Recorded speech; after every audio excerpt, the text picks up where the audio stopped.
भारत देश में नदी स्नान को बहुत ही पवित्र माना जाता है।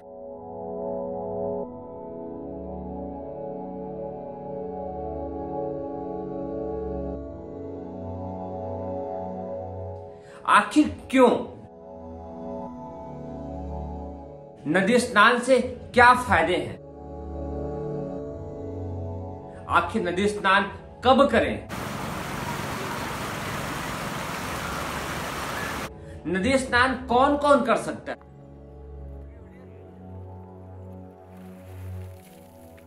और नदी स्नान कहां पर करें?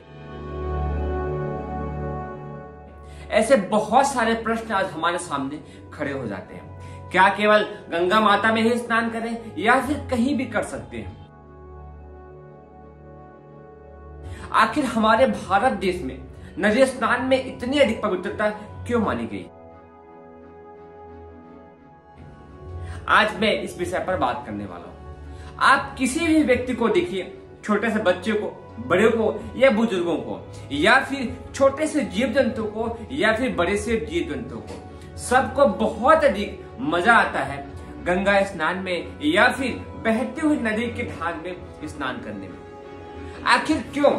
सचमुच कहा जाए तो यदि कभी आपको मौका लगे, आप जाइए और नहाइए बहती हुई नदी की धार में, फिर आप देखेंगे कि स्नान करते हुए एक अलग ही ताजगी, एक अलग ही ऊर्जा, एक अलग ही शरीर में शक्ति का संचार देखने को मालूम होता है। ना केवल मालूम होता है बल्कि उसको आप महसूस भी करेंगे।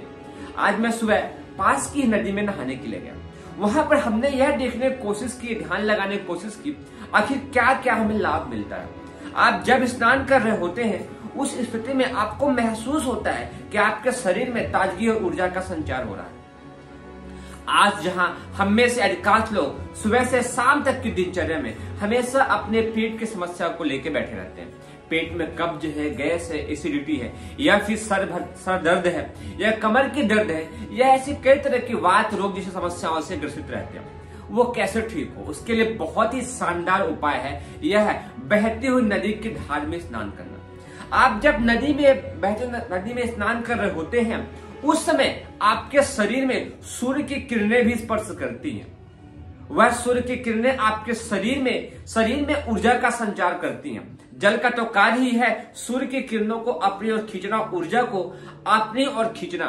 तो आपका भीगा हुआ बदन उस शरीर की ऊर्जाओं को, आसपास की ऊर्जाओं को आपके शरीर में भरने का काम करता है। यही वजह है कि आप जब स्नान करके बाहर आते हैं तो आप महसूस करते हैं कि आपके शरीर में ताजगी आ गई है, आपके शरीर में ऊर्जा का संचार हो गया है।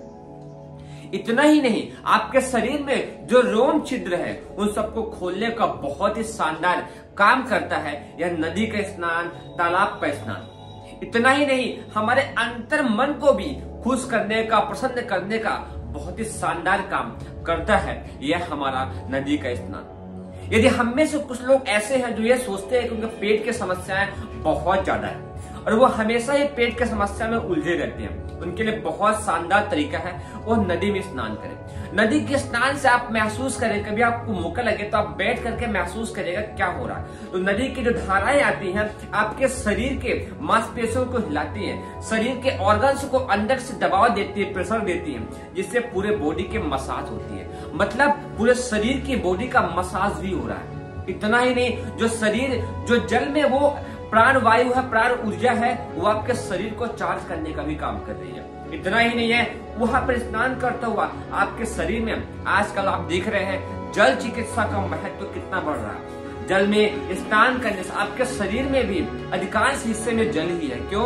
क्योंकि जल, भगवान ने इसका महत्व को समझा। नदी में स्नान करेंगे तो जल चिकित्सा, सूर्य चिकित्सा, वायु चिकित्सा, आकाश चिकित्सा और मिट्टी चिकित्सा, पांचों तत्वों का समावेश आपको एक साथ देखने को मिलता है। यदि आपके शरीर पंच तत्वों से बने, उनमें से कोई पांचों तत्वों में से कोई भी एक तत्व खराब हो गया, सही नहीं होगा या अनबैलेंस होगा, पृथ्वी, जल, अग्नि, वायु या आकाश, उसमें से किसी भी की कमी होगी।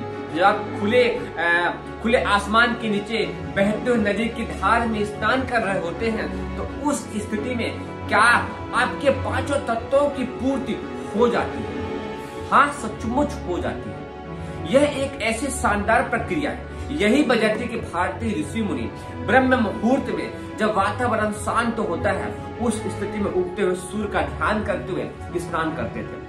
छठ पर्व का महत्व कितना आप सब जानते ही हैं। जल में खड़े होकर भगवान सूर्य देवता को अर्घ्य देना, उसका कॉन्सेप्ट वही था कि आप सूर्य को जल देंगे तो उसकी किरणें आपकी ओर खींच करके आएंगे तो आपके शरीर में ऊर्जा का संचार करेंगे।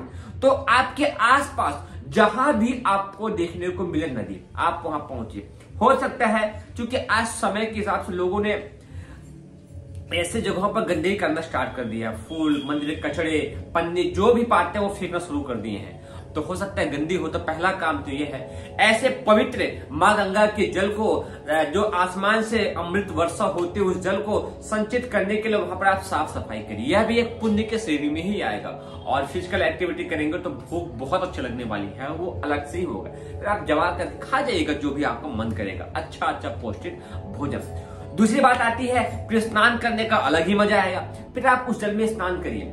कहते हैं कोई चीज अपनी मेहनत से मिले तो उसका मजा ही कुछ और होता है। आज जब सफाई करेंगे, साफ सुथरा हो जाएगा, फिर आप स्नान करेंगे, डुबकी लगाएंगे तो उसका मजा बहुत ज्यादा आने वाला है। तो आज से ही इसी वक्त से आप जहां पर भी रहते हैं पता करिए आज के आपके आसपास 5 किलोमीटर के रेंज में कहां पर आपको नदी है। आप पहुंचिए, वहां स्नान करिए और अपने फैमिली के लोगों को भी ले जाइए, बच्चों को ले जाइए, उनको आप स्विमिंग कराइए। और तैरने से बहुत अच्छा स्टेमिना बढ़ता है।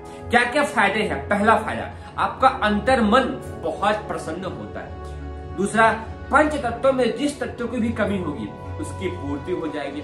शरीर की मसाज हो जाती है, उपत्तिकाएं साफ होती है, चक्रों का जागरण होता है। सूर्य का ध्यान करने से शरीर में प्राण शक्ति ऊर्जा का संचार होता है। 5 तत्वों की एक साथ पूर्ति आपके शरीर में हो रही होती है। मिट्टी तत्व, जल तत्व, आकाश तत्व, सूर्य तत्व और वायु तत्व जैसे महान तत्वों की पूर्ति हो जाती है। शरीर में ताजगी ऊर्जा का संचार होता है। और हमारे शास्त्रों में तो यहाँ तक बोला गया है कि नदी स्नान से पापों का नाश भी होता है। कहने का तात्पर्य वही है, जब आपके मन और मस्तिष्क के विकार, वासना, क्रोध, लोभ, मोह, अहंकार जैसी खतरनाक स्थिति दूर होगी तो आपका मस्तिष्क साफ सुथरा होगा, तो प्रसन्न रहने का मन करेगा, तो पापों का नाश होगा। अच्छा काम करेंगे तो पापों का नाश तो होना ही होना है। उसके साथ ही साथ अपने दोस्तों को लेके जाइए, वहां बैठिए, वहां एंजॉय कीजिए और माँ गंगा का ध्यान कीजिए, जल का ध्यान करिए और अपने आसपास के नदियों को पवित्र और अच्छा बनाइए। तो आज से ही मैं उम्मीद करता हूँ आप लोग बहती नदी की धार में स्नान करने जाएंगे। और ठंड का मौसम आ रहा है, सरसों का तेल लेके जाइएगा, शरीर की मालिश कीजिएगा, फिर व्यायाम करिएगा, सूर्य का ध्यान करिएगा और पूरे शरीर में ताजगी और ऊर्जा का संचार करिएगा। तो आज से ही, अभी से बंद कमरे में नहाने की बजाय यदि आपको संभव है तो जाइए और वहां का आनंद लीजिए।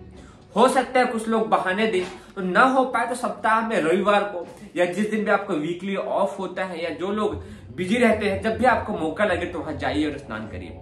या फिर जो नहीं कर सकते हैं तो अपने आसपास कहीं भी ऐसी खुली जगह जहां पर आप पंच तत्वों को प्रभावित करते हुए स्नान कर सकते हैं तो वहां पर आप रहिए। आपको यह वीडियो कैसा लगा कमेंट करिएगा, कोई क्वेश्चन हो तो पूछिएगा और फिर मुझसे बात करिएगा। मैं लव सिंह चौहान, आप सभी को नमस्कार।